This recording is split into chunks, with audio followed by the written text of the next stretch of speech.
Sudarlun Ambia bersama sejumlah kombatan GAM di Idi Raya Aceh Timur berziarah ke makam Panglima GAM wilayah Perla Ishak Daud yang dimakamkan berdampingan dengan istrinya Cut Rostina.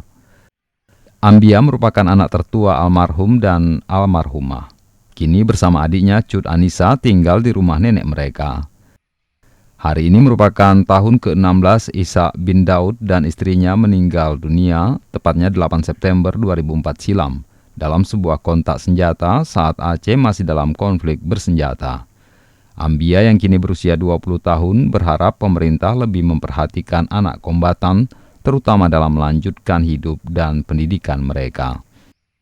Kami sebagai anak pejuang ini tolong diperhatikan seperti pendidikannya dan kebutuhan sehari-harinya, ekonomi lah bang. Ya, karena itu yang dinikmati sekarang seperti dana otsus merupakan dari sumber yang telah dibuatkan oleh orang tua kami. Dari Idi Rayu, Seni Hendri, Serambi On TV.